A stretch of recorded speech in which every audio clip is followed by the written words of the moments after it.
Hey, this is Nathan Young, founder and author of How to Be Second, and this is 1 Second, a conversation between two people with wildly different identities where we're exploring how we're different while embracing that we're better together. In our vernacular at H2B2, I am a second, and my co-host, Aramondo Davison, is what we call a natural 1IC. Enjoy. First question actually came from somebody who listened to the pilot episode, and they were like, yo, this is awesome. Who is Mondo? And they're like, can you give us some origin stories or something? Like, we got right into it right away, which was great. But like, I don't know this person. Can they tell their story? And so, Mondo, can you tell us like your origin story? Like, what's your superhero origin story? Oh yeah, man, that's funny. Quick story about two lives, let's just say. When you and I met, it was the Black Tech Guy season. So there was a season in my life from about 2010 to 2022 where I like stumbled into technology and I was like, oh, I want to build this big $1 billion company and all that good stuff. But part of my mission was inspiring Black and brown folks to get into tech. Because in 2010, here in the Twin Cities, it was a minute community. And so there was just something that spoke to my heart to like be that Jackie Robinson here or be that story. And so for a little over a decade, I championed that seat. But I championed that seat and I just always like hit my head on said ceiling. And there's a lot of reasons why I kept hitting my head on that ceiling, but probably the most transparent reason is I wanted to work with a certain team that made my story feel like a dope story. Hmm. And I'll be like use real like old Mondo language. I felt very uncomfortable being the Black dude with all white dudes because they had money or they had resources. Hmm. And so there's just something about that story that I was like, nah, I'll continue to defer until I find the right squad, right sequence of events.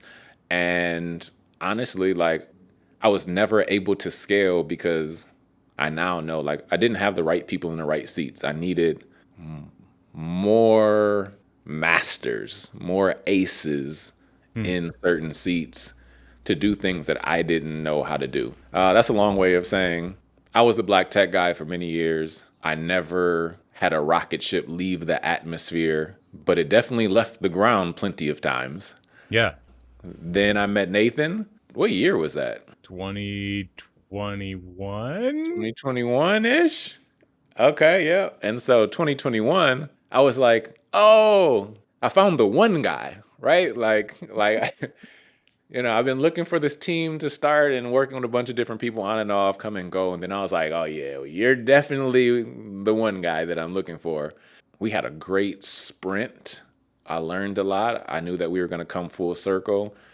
But then, like, my God moment hit, and then I left it all. I felt like God tapped me on the shoulder and was like, I need you for something else. And so I shed my home, car, clothes, business, bank accounts, all the stuff, and then went on a 3-year journey from 2022 to 2025. And here we are. And so there's a whole deeper story that no need to go into that. But yeah, that's the old Mondo Black Tech guy, Jesus Walk 3-year transition season. Now here I am, Aramondo Charles Davison, ready for what's next. Having lived through some of this story with you, hearing it in summary, I'm like, this is a crazy story. It's like reading the back cover of your own biography and looking at it like in bullet points and being like, damn, that's crazy. Yeah, that's good. That's a good story. And man, and you know me, man, there's just something about story that has always resonated with me. And I just always wanted to be like, yo, I want a really good story, not knowing that it was going to require this up and down loop-de-loop roller coaster of an adventure. But here we are. So What's the thing before that? So, like, you've always been this person that you are. So, you were trying to craft the story. You knew that you wanted to shape things, like, but this is all business context. So like you were the black tech guy, but then give me a little bit of a picture of like, where did the black tech guy come from? Who was Mondo before? Like, this is one character that you've said in your story. This is a thing that you've done, but then how did you give me a second on how you made that transition from whoever you were right before that? Yeah, I have a lot of language around this now. And honestly, this is going to sound like going to therapy or something, like a therapy session. But I'm just like, oh, like that's so real. So, like, there was a moment where I took a step back and I started looking at all the major superheroes. And I started looking at their origin story. And I was like, well, they all experienced trauma. Mm, Like literally, Spider-Man, Uncle Ben dying, Batman, his parents dying, Superman's an orphan from another planet. Like everybody has this imbalance in their maternal and is it fraternal yeah. balance. And so I started to look at like superheroes as like symbolic examples of an imbalance in those relationships, whatever that looks like. And so for me, early on, my mom passed away in a tragic motorcycle accident when I was 10 years old. And so my dad, amazing, perfect human, very Alfred-esque, actually. Mm, Like he did all the stuff. And so I never looked at myself as Batman growing up. I actually looked at myself as Superman because like my memory was white from birth to 10. It was like mm, how my mind handled trauma. And so it yeah. was very Jason Bourne like. And so from 10 to literally, I say 37, I was really on like this Jason Bourne journey, like trying to find myself. And so part of my conditioning or the story that I told myself, whether it was subconscious or conscious, was I could never experience that type of trauma again. Mm, And so I was always on some like do the biggest thing, the boldest thing, save the world, save community, do all the stuff. So I always just had that, you call it one I see energy, that go above and beyond, Buzz Lightyear to whatever, right? I always had that because it was the thing that made me feel safe, mm, right? Just that superhero, indestructible thing. And what I learned the last 3 years actually was, oh, I had to surrender that.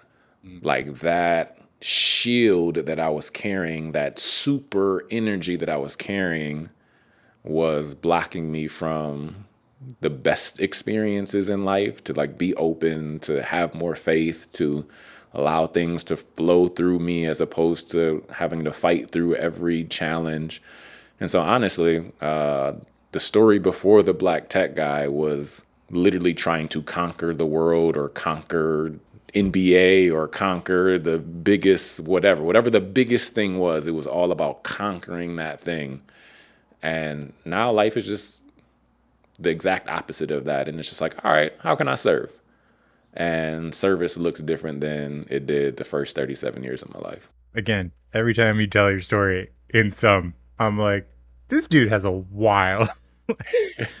There's a couple of things that you said in there that I want to like. You were like, oh, this is going to be a lot more like therapy. And just been struck over the last few years that so much of what is the best is just therapy. Like who we are, and that like the work of self is so hard. And something else that you're saying that also Samantha, my wife, said recently is like the difference between where you are and where you could be, or where you are and where you were, feels really like a short distance. It's not very far away. You can sort of see it. And the chasm in between is so deep and often dark and difficult. And you are often traveling that alone. And so it looks like, from an outside perspective, on like a horizontal perspective, you'd be looking at a person and then 30 feet across another person. And it's the same person in two places in time. And you're just like, yeah, that's not that far away. And it's like, yeah, but you don't understand. This is a mile deep Yeah. hole in the ground that I had to travel through for myself to get from here to here. And so once again, I'm kind of confirmed at this point that like everything is therapy. Really though? Really? So, It's all a anyway. self-discovery process. So then I'm curious then, is there an origin-esque story or breakthrough story where Nathan went from this pillar, jumped over the chasm, or climbed down and went through to get to a next pillar? Like, what's a key story or season that you'd be open to share? Yeah, I don't know if he's interested in this, but I'm actually going to tell a story about my brother. I'll anchor it to my family in general. I've worked for a lot of people in my life and I've done a lot of jobs, but I grew up in a family business. My dad was none of the things that we talk about. He wasn't like a big crazy dreamer person. He wasn't a planner. He wasn't a mastermind, whatever. He was a guy who could get up every day and do the stuff. And he owned this tiny little business, and his whole family revolved around the fact that he owned this tiny little business. He ran his family that way, right? Like my dad was my boss more than he was ever my father. So like I grew up in that mode, and all of the lessons that I learned were caught, not taught, so to speak. And what I learned was like, I don't know, things are hard, be tenacious, blah, blah, blah. And most of the time I learned that I learned a lot of like gruff independence. And I learned a lot of my plan, which was how I was taught, is how, once again, taught by like catching on, not taught by like explicit. I worked for a lot of people over the course of my life. And then eventually I remember working for my brother, one of my brothers, I have a couple, having this moment where I was at the end of like 100-hour work week. I worked construction. I was living in my car. I was fully at the end of my rope. And then I was finishing up like a 24-hour workday in a like a rest area. It's like 100 degrees outside. It's not conditioned. It's not whatever. You're grinding stone. I've been at this place for a full 24 hours, like awake, on site, whatever. I've showered the last time I showered in the YMCA because I don't have a place to live. But I'm making a shitload of money. I mean, like, I was union at the time, so I mean, like I was making union wages, drive pays, all this stuff. I just didn't have a life. I remember like leaving the site and letting him know that I was going to leave the site, and him just like losing his shit.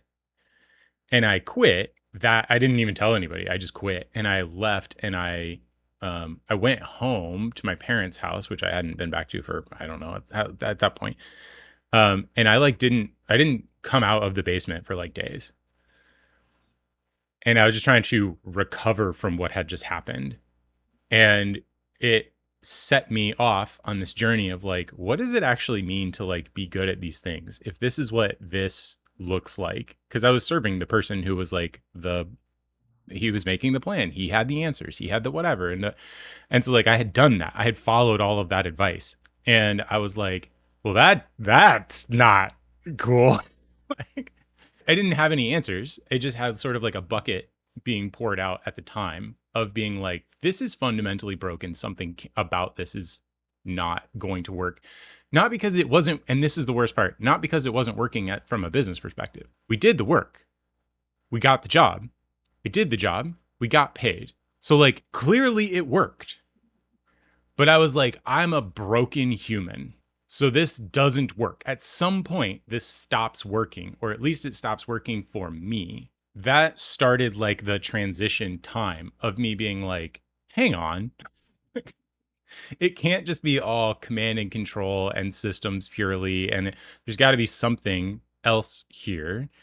And there has to be a way to serve to honor what my instincts want me to do, and that is to serve. I want the ideas. I want the thing to chase after. I want to create something in the world, and I want to help a team do that, and I want to in wherever I'm at. But there's got to be some different way. From there, started taking different jobs, started doing consulting on my own independently, started trying to be my own boss, planted a church at a different place, started going to a church, became like, joined a team, started leading a tech team, constantly just worked my way back to that position. But that was like really a pivotal time for me that I think about. Was I spent a full weekend in silence in the dark, broken, like just laying in bed, being like, none of this is right. Yeah. Dang. See, here we go learning about each other because I didn't know this story, right? Yeah. Yeah, we're gonna. This is gonna be really good. You know, just want to say that out loud. Okay, my follow up question to like, I don't know, I don't want to say like bookended, but like a chapter. Is there a defining season or moment or experience where then you discovered fulfillment or discovered like, yeah, this is it. This is how this is at least supposed to start to try to work in this direction. Yeah, I got lots of little things along the way, but I really harken back to this relationships I had with a guy named Bill McElhaney and another guy named Chip Mattis, and they were mentors, father figures, practically brothers, right? Like they filled a lot of different roles in my life, but I spent years with those guys, like serving. And yeah, there were parts of those relationships that drove me crazy, and I can look back on now and be like, that wasn't great. Like, and I don't even think we have fantastic relationships now. I mean, I think we have acceptable relationships now. But life is long, so who knows what will happen over the next 40 years. Spending time with those people, I really think that Bill McElhaney was the first natural one I see that I got to be in a really healthy relationship with. I looked up to him. He had these crazy ideas. It was very clear to me where I stood in the team. He respected not just the work that I did, but me as a person. That didn't center in who we were as individuals. It centered in who we were as sons and daughters of God, right? Like we shared a core identity, and that was we're fellow kids here in this bigger family. And we had a shared mission. How do we love and care for people in a way that's like that, knowing that we're incapable? And so, like, how do we amalgamate that to the best? And so, like, there was this vision beyond what could possibly be something I came up with. And I had a leader who was willing to walk the walk in being a loving, caring person and bringing you alongside them, even though they had no fucking plan. And sort of like to pretend they had a plan. They did not have a plan. And, right, there was so much consternation there, and eventually that did not go well, like, to be fair. But it went great for years. And my relationship, like, I think it didn't go well once they started disrespecting those relationships. Like, they just lost the plot. You know what I'm saying? Like, they didn't have a plan, sure, but they had the plot, but then they lost the plot. Yeah. Um, that idea of like, I started to recognize what this thing could be when I got into that relationship. And like, I'll never forget Mac for that. And I'll always appreciate him. And I'll always appreciate Chip, because Chip, I think, really was the second in the story. And I was learning what that could be. And they had that relationship before I got there. Mm. And so, like, I got to be part of it, and I got to see it modeled in this haphazard volunteer, nobody's making any money, like, sort of like, like, there was no equity in sale and whatever. Like, we were showing up at 6:30 a.m. on Sunday morning every single week, and we were practicing late at night because we were playing music, and we were going moving people from house to house, and like we were building crap in garages, and we were just doing the stuff of volunteering in a city that we were trying to care about. And like, that's how I learned, oh, this can be really good. Mm. I don't know if anyone would expect me to tell that story except maybe my wife, No, but that's good. That's good. And the thing that I almost busted out laughing was when you were like, he didn't have a plan.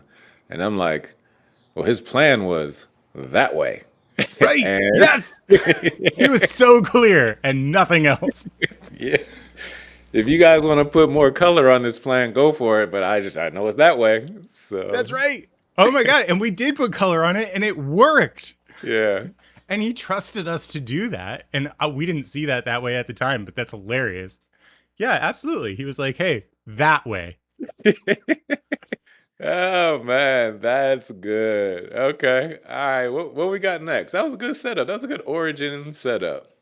I really enjoyed that. Our next one the question is it love at first sight? Is it always love at first sight? Little context.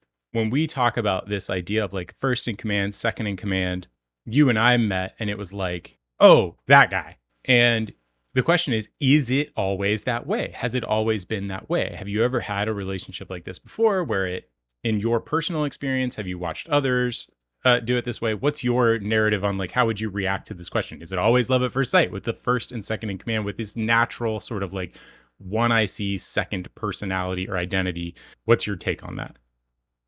Because I have tried on a lot of different relationships of humans who I thought was that 2IC, or that I didn't have the language back then, right? That Yep. Cheryl. Every other person that I tried to put in that seat, it was like, you're a really cool human. I like how this dynamic could unfold, but there was a different type of spark when you and I connected. And even if I was with one of those other humans at the time that you and I met, I would have immediately been like, you're in the wrong seat to that other person. I just found the guy. And so I don't want to say, hey, if you don't have that spark, don't connect with that person, because like they still may be instrumental in the team, right? But there was something so volcanic in connection that I was just like, oh, I know for sure. And like the thing that really sticks out on just a very practical, tactical, outside of just you and I, when you showed me, and I always bring this up, that like business matrix, and like, yo, audience, you would just have to see it. But if you imagine like going to Disney World and they say like, yo, there's like a whole city underneath Disney World on how like it all kind of flows together and things happen and you can't see it. When I saw that matrix of business stuff, I was like, yo, that's what they have under Disney World. Mm-hmm. And I was just like, there is absolutely no way I would try to almost want to create this diagram, nor would it bring me any joy. And so this person just has it ready in his tool belt. And so I was just like, everything that he has, I do not have. And there has to be a way for this peanut butter and jelly sandwich to work. And I was just dedicated to like try to figure that out. And so here we are. But I mean, you wrote a whole book about seconds. And so you have a little bit more insight on those nuances. So like, how has it shown up for you for like that connection? Is it a spark? Is it love at first sight, or is it something else? This came up over the course of the last couple of weeks, and I intentionally have like put it out of my mind so that I could try to react to it as faithfully as possible. And I like to speak from what I have done, not what I would do, right? So even telling the story about Mac, like I wanted to spend time with Mac like almost instantly. And when you and I met, I was like I've said this, I was like, that person, I'm going to hang out with that person. Like I want to know who that person is. At the same time, I do think this is relationships. And so like I want to be careful to be like, look, when I met my wife, right? We met online and then we met in a bar. And I remember sitting down and being like, yep, I'm interested. And so on some level, like, yes, I do think it is a little bit that way. It can be that way. But I also Sorry, have, sorry. oh, yeah. Can I? Did you say "yep" out loud? Because No, no. for some reason, I don't know. I just see you sitting there like, "Yep, this is gonna be a thing." Just want to let you know right away. I Sorry have about done that. that. I have friendships in my life where one of my best friends, Mason, I looked at him and his brother, we were all just like hanging out. And I was like, hey, you guys, I don't know if you guys know this, but like, A, we're friends now. And B, we're gonna start hanging out like on a regular basis. Like I let them know what the plan was in order to start. Okay, yeah, Like yeah, 11 years later, this person is like one of my best friends.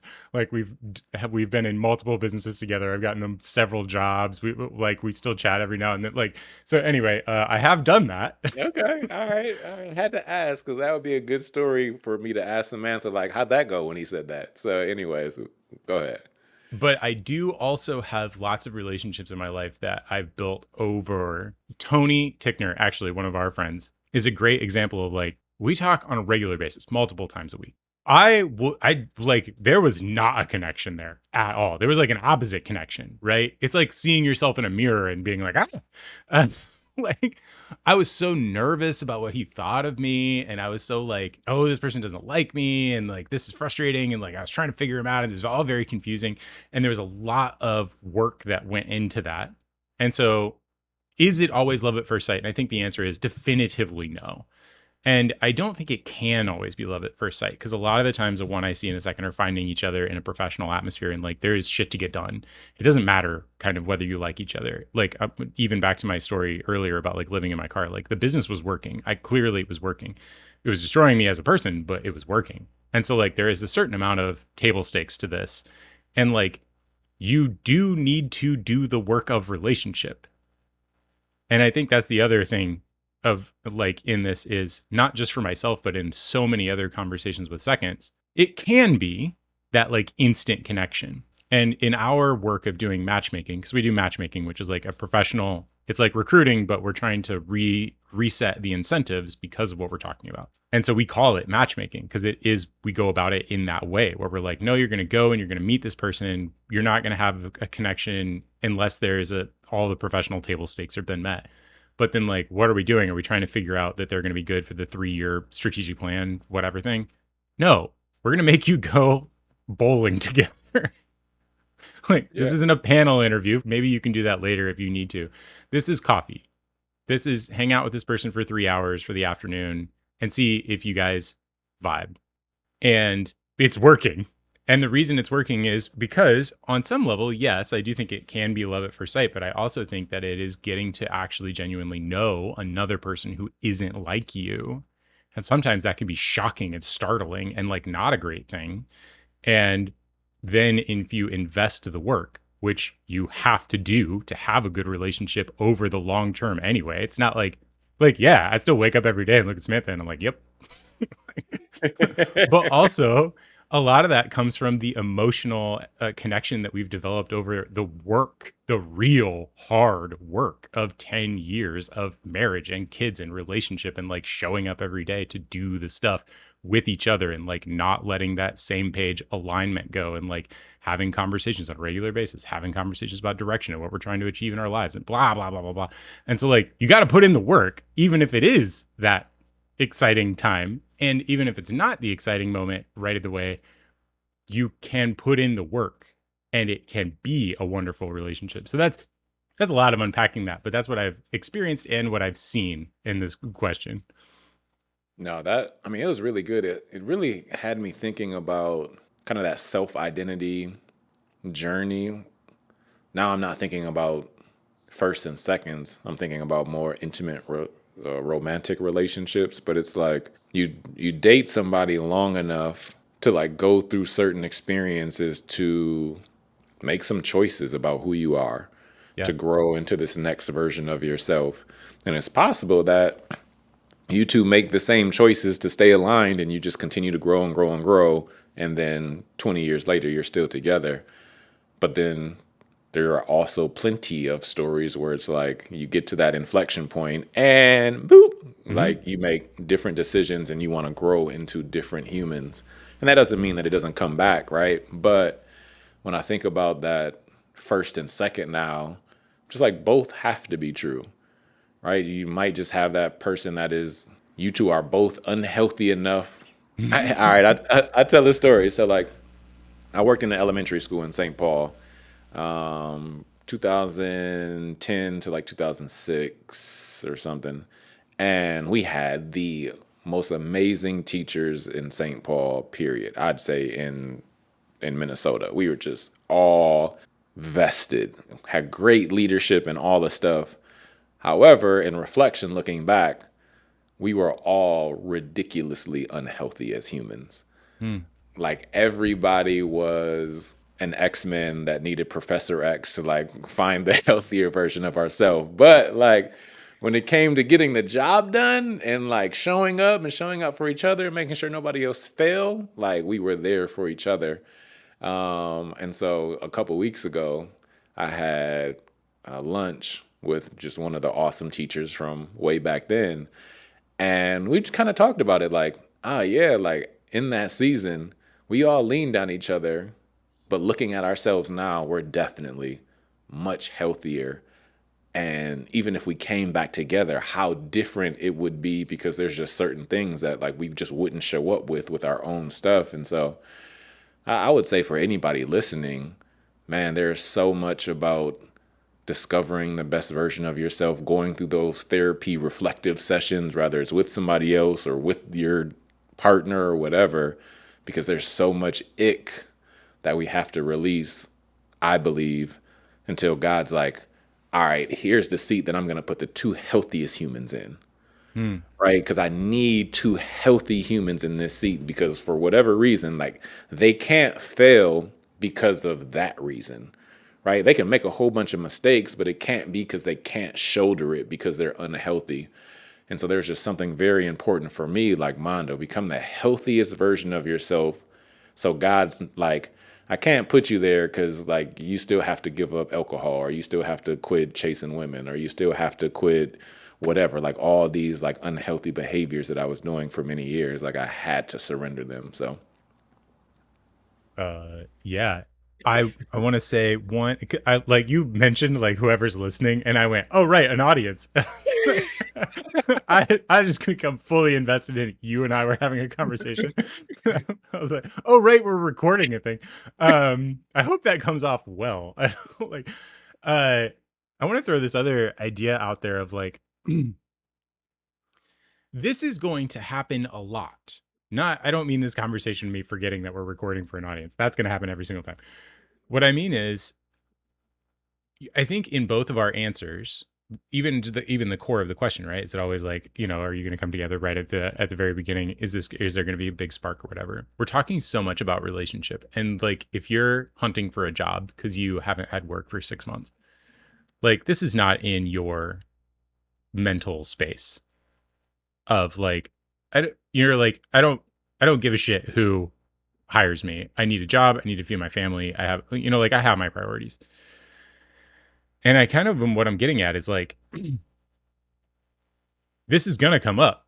Everything is therapy. Like what you don't realize is if you're not on the line, if you're trying to take one of these roles, if you're trying to be, frankly, I think if you're a second in general, you're going to bring all of yourself to whatever place you get hired, whatever thing that you are choosing to serve, you are going to bring all of yourself. And that is going to include running into this relationship work. It's mm, going to happen. You cannot avoid it. No matter how much you think you can be like, I'm going to show up and I'm going to execute on my stuff. And then we're just going to like have the baseline work professionally. And this is never going to trip over into the personal shit. Wrong. You are wrong. Like, it's going to. And if you're not prepared for that, if you're not willing to lean into that, if you haven't started doing some work in self, like you're going to trip over that. yeah. It's coming. It's part of it. Like, For somebody that's like, all right, from a second vantage point, and this is going to be very like, this is just Nathan's response right now. For a person that's like, Nathan, I really trust you. And today, your word is gospel to me. Uh, I hear what you're saying, and I know that that is me, and I haven't leaned in to myself in the way that I should. But I don't know how to even start. hmm. Like, like how would you guide that person to just start? What is that first step? You just asked me the hardest question. Here's how I think of it. I think of this entire experience as like a pool. Like what you just said is this person is poolside. They see us swimming around. They're like, I'm interested. I want to know how. Maybe I'm listening to this podcast. I have a toe in the water. Pretty sure this is feeling like me. The water seems right. How do I get it at least in the shallow end?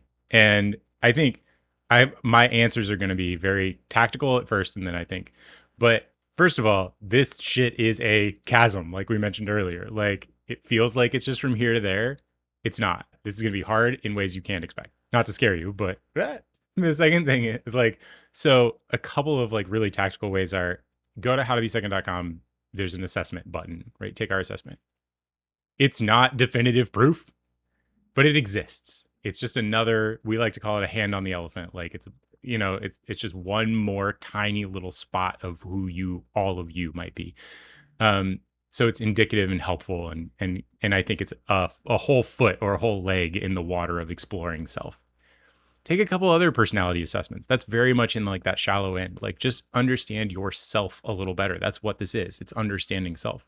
And then pick some characters that you resonate with, right? Like think about the questions that even Mondo and I have been asking and answering each other, and that's like, what are the best relationships you've been in? What are the kinds of like superheroes that you seem to be, like I in the story of the Bible, I was very attracted to the character Joseph, who becomes like the second in command. Literally, that's what it says, second in command to the Pharaoh of Egypt. And like he does all of this stuff. And I was always like, oh, I resonate with that character. So that would be like very shallow end. And then of course, like you just join our email list. I talk about this shit all the time. And so like we have a lot of dip your toe in the water, get into the shallow end thing. And then if you want to go harder into that, then get some floaties, man. Cause like then we get into it, like join the meetup and read the book and the whatever. And then you do the real hard stuff after that. So anyway, but if you want to dip your toe in the water, those are kind of my tactical answers. But my zoom out answer is this is the chasm. It's not, some of this is going to be wonky.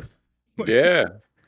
One, that for you to be like, that's a hard question. And then for you to be like, here's 17 different things. Let me pass out these cards. That's really good. You were well equipped. Thanks. Oh yeah, that's my version of not well equipped. Hey, that is so good. Because that's way better than that way. And they're Yeah. like, well, which way is that? Maybe less inspiring than that way. I kind of am inspired by that way. I'm like, oh yeah, I'll figure it out. We'll make our plan. I don't think you meant that as a setup to like end the conversation, but let me turn it back because it was so good. And that is, if they're curious about like, well, Mondo, what do they do? What do you do? And how can a person like connect with you? And why would they? And what are they going to get if they do? Like, lay it out. Yeah, I mean, one of the things that I felt like I've been called to do is talk to the younger version of myself. And there is something about our ego that doesn't allow us to go to therapy or really have a guide that we're like, we trust this person all the way. And it's always somebody who is far reaching, somebody super successful, somebody out there that we're aspiring to be, right? And so knowing that I'm talking to another version of myself, I know that I just have to challenge you to do the thing that you know you're supposed to do. So like one thing that we carry a lot of vices. Whatever that vice is, we already know because somebody done already told us 100 times what it is. And so the call to action is make a commitment and release that vice. And when I say release it, it's make a commitment and then go 9 months without that vice, right? Like you're giving birth to a new version of yourself. And if you can go 9 months with 100% all in energy, because we're really good at that, then at the end of that 9 months, you're going to be like, well, that was dope. It was hard. A whole bunch of things came at me trying to like get me to go back to that vice. But like now that I got here and I see how I move differently or see more clearly or different people are now around me, whatever that is, you're going to be like, well, I need to release some more of these vices. And so like that was my experience to where all of a sudden I was just like, let me just shed all this stuff because man, I want to see what it's like to fully reset. And like as I'm saying this out loud, I think about kind of Jesus talking about, yo, like if you don't enter the kingdom of heaven like a child, like you're not going to get in. And so it's just like, yo, we've carried all this baggage for so long. Like you got to go back to that 5-year-old self that is just curious and open and vulnerable. And once you find that version, you're just like, I'm ready to start over. I'm ready to do this again a different way because this feels so much better to have this freedom to just flow, but also have the wisdom of somebody that's in their 30s, right? And so, yeah, release those vices. I'm gonna take that. And just as a favor to me, can you say like where a person, if they were like, okay, Mondo, but seriously, will you walk with me? Where does a person go to figure that out? Yeah, I mean, go to aramondo.com, aramondo.com. And man, like in this season, I'm called to serve. I'm going to say a lot of words. I want to speak. I don't necessarily know if this next sprint of life is going to be me like coaching other humans. I feel like I did that. Actually, I'm not even going to say I feel like I did that. I feel like part of my challenge, and this is going to go really to another first, is I had so much stuff, meaning I was living the good life, healthy family, money, whatever.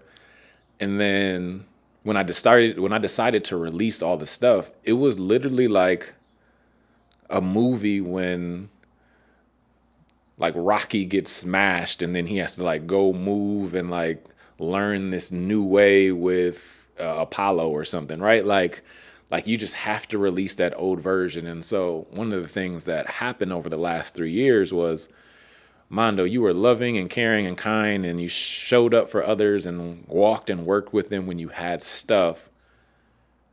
Is that really your character? Or did you just do that because you had stuff? Can you still do that with nothing or next to nothing? And I felt like I had to prove to myself, God already knew that I could, but I had to prove to myself that like I could still do all those things and not get anything in return and serve people that had a significant amount of wealth in comparison to where I was at when I was just like, yo, I can't pay my phone bill at the end of the month. And somebody else is like, well, I'm thinking about going on this trip to wherever, right?